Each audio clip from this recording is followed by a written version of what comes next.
तो मैं बता रहा था कि हमारे हरियाणा में हमें अपने बेटों पर 100% कॉन्फिडेंस होता है। हरियाणा में एक बाप अपने बेटे को कूट रहा था, और स्टेट में बच्चे पीटे जाते हैं, हमारे यहाँ कूटे जाते हैं। किसी ने बाप से पूछ लिया बेटे को क्यों कूट रहा है, बोले यार क्या करूं, कल इसका रिजल्ट आने वाला है और आज मुझे बाहर जाना है। ये है कॉन्फिडेंस। मालूम है 100% फेल होगा तो इसको आज ही पीट करके चलो।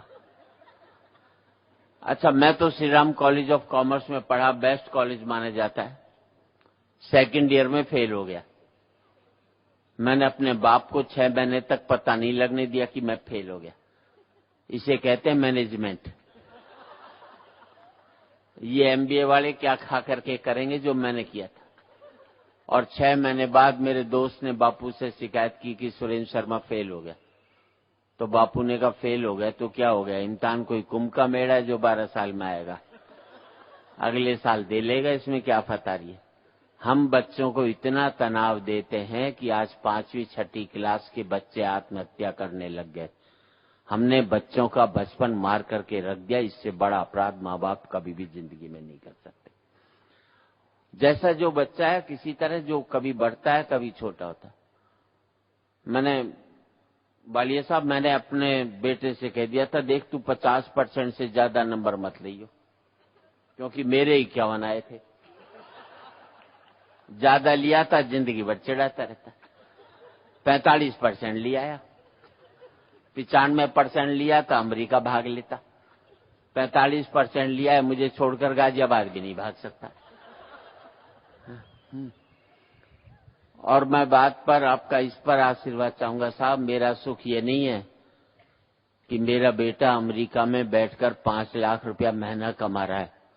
मेरा सुख ये है कि मेरा बेटा 30,000 रुपया महीना कमा रहा है, लेकिन शाम का खाना मेरे साथ बैठ करके खा रहा है।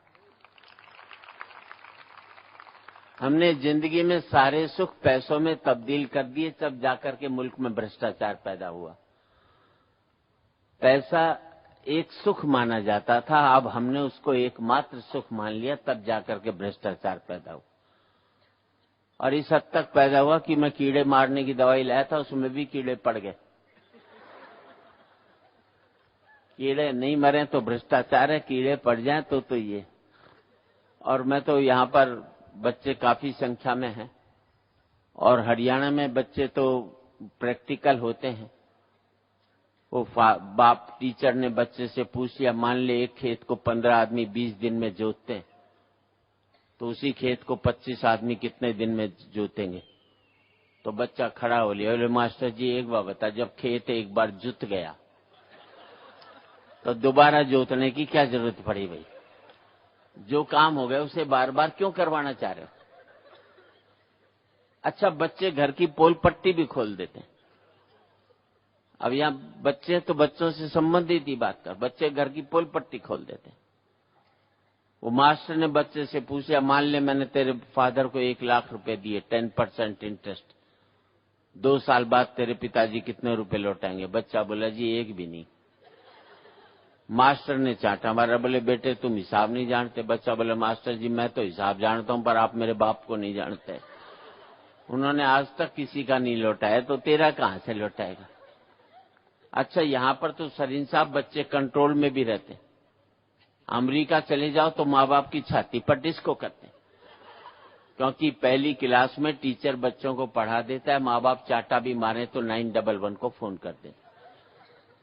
अब बच्चों को पीटना अमेरिका में कानूनी अपराध है, जो पीटते हैं उसे जेल भेज देते। हिंदुस्तान में एक कानून बना दो तो सुबह माँ जेल में जावे, शाम को बाप जावे, बच्चे दोनों का नंबर बांध दे, घर में टिकने नहीं दे। अच्छा, हिंदुस्तान में बाप अगर बेटे को नहीं कूटे तो उसकी आत्मा ही शांत नहीं होती, क्योंकि उसके बाप ने उसे कूटा हुआ होता है, तो बदला निकालता है। तो मेरे दोस्त न्यू जर्सी में रहते हैं अमेरिका में, उन्होंने अपने बेटे के चांटा मार दिया। बेटे ने पुलिस को फोन कर दिया, पुलिस आ गई, बाप को पकड़ लेगी, जेल में ठूस दिया। बेचारा जेल काट कर आया, बच्चे को मना कर लाया, बड़े प्यार से रखा। 10-11 महीने बाद छुट्टी हुई तो हिंदुस्तान लौटा, तो दिल्ली हवाई अड्डे से बाहर निकलते ही बाप ने जूता निकाला।